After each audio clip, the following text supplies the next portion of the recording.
আসসালামু আলাইকুম, কেমন আছেন সবাই? চা বসিয়ে মাত্র 10 মিনিটে কিন্তু আপনি হাতের কাছে থাকা অল্প উপকরণ দিয়ে এই সুন্দর বিস্কিটটা তৈরি করে নিতে পারবেন। তাও আবার কোনো রকম ডিম কিন্তু দিতে হবে না বিস্কুটে। আপনারা চাইলে একবার একটু বেশি করে তৈরি করে কিন্তু এই বিস্কিটটা সংরক্ষণ করতে পারেন। এটা বিকালে চায়ের সাথে খেতে পারেন, আবার বাচ্চাদের হাতে এমনিতেও দিতে পারেন।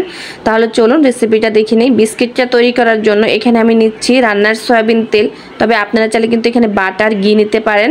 এখানে আমি 1/3 কাপ দিয়েছি চিনির গুঁড়া। এই চিনির গুঁড়াটা আমি ব্লেন্ডারে গুঁড়া করে নিয়েছি, আপনারা চাইলে পাটায় বেটে দিতে পারেন। আর এখানে অবশ্যই চিনিটা আপনারা আপনাদের পছন্দ অনুযায়ী বুঝে শুনে দিবেন। এখন তেল আর চিনি একটু সময় নিয়ে ভালো করে এটাকে মিশিয়ে নিতে হবে। আমি এখানে 6 থেকে 7 মিনিটের মতো তেল চিনি মিশিয়ে নিয়েছি। এখন দিয়ে দিচ্ছি আটা একটা চালনিতে। এখানে আমি 1 কাপ আটা দিচ্ছি, আপনারা চাইলে ময়দা দিতে পারেন। দিয়ে দিয়েছি 2 টেবিল চামচ গুঁড়া দুধ, হাফ চা চামচ দিয়ে দিচ্ছি লবণ, 1 চা চামচ দিয়ে দিচ্ছি বেকিং পাউডার। সব কিছু একসাথে চেলে নিয়েছি। এখন আবারও খুব ভালো করে মিশিয়ে নিচ্ছি। আমরা কিন্তু এই বিস্কিটের ডোটা তৈরি করতে আর কোনো রকমের পানি বা দুধ ব্যবহার করব না। এখন আমি এটাকে হাত দিয়ে খুব ভালো করে মথে একটা মসৃণ ডো তৈরি করে নিব। এটা কিন্তু মাখাতে মাখাতে এক পর্যায়ে দেখবেন একটু সফট নরম ডো তৈরি হয়ে যাবে। এই তো দেখুন, এখানে কিন্তু আমি সফট একটা ডো তৈরি করে নিয়েছি। আর ডোটা দেখুন কতটা সফট হয়েছে। এখন আমি হাতটা ক্লিন করে এর থেকে পরিমাণ মতো ডো নিয়ে নিচ্ছি। আপনারা চাইলে কিন্তু যে কোনো কিছু দিয়ে মেপে ডোটা নিতে পারেন। আমি হাতের আন্দাজে করে নিচ্ছি।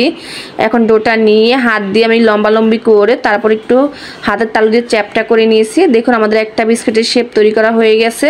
আপনারা চাইলে এটাকে পিঁড়িতে নিয়েও কিন্তু এরকম লম্বা করে তারপর হাতের তালু দিয়ে চ্যাপটা করে বিস্কুটের শেপ দিয়ে নিতে পারেন। এটা কিন্তু খুবই সহজ। এভাবে করে সবগুলো বিস্কুট তৈরি করে নিয়েছি। এখন বিস্কুটটা আমি বেক করার জন্য এখানে একটা প্লেট নিয়েছি। প্লেটে একটু তেল ব্রাশ করে দিয়েছি। আর লেখালেখির যে কাগজ হয়, কাগজটাকে কেটে আমি বসিয়ে তারপর তেল ব্রাশ করে দিয়েছি। আপনারা চাইলে কিন্তু এখানে বাটার পেপার দিতে পারেন।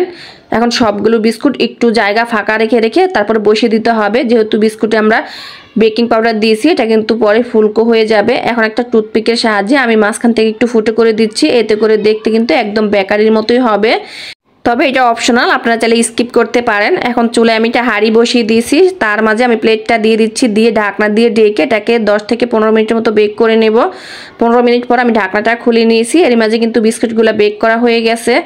এখন বিস্কুটের প্লেটটা আমি চুলা থেকে নামিয়ে একটু ঠান্ডা করে নিব, তারপর বিস্কুটগুলো তুলে নিব। আর বিস্কুটগুলো দেখুন কত সুন্দর বেক করা হয়েছে। আপনারা একবারে একটু বেশি করে বিস্কুট তৈরি করে কিন্তু সংরক্ষণ করে রাখতে পারবেন অনেক দিন পর্যন্ত। বিস্কুটগুলো অনেক সুন্দর হয়েছে, আপনারা বিকেলে চায়ের সাথে খেতে পারবেন। আবার মেহমান আসলে কিন্তু এগুলো দিয়ে অতিথি আপ্যায়ন করতে পারবেন। বিস্কুটটা খাওয়ার পর কেউ কিন্তু বুঝতেই পারবে না যে এটা আপনি ঘরে তৈরি করেছেন। এটা খেতে অনেক বেশি মজা হয়েছিল। তো বন্ধুরা, রেসিপি ভালো লাগলে লাইক কমেন্ট শেয়ার করতে একদম ভুলবেন না। সবাই ভালো থাকবেন। আল্লাহ হাফেজ।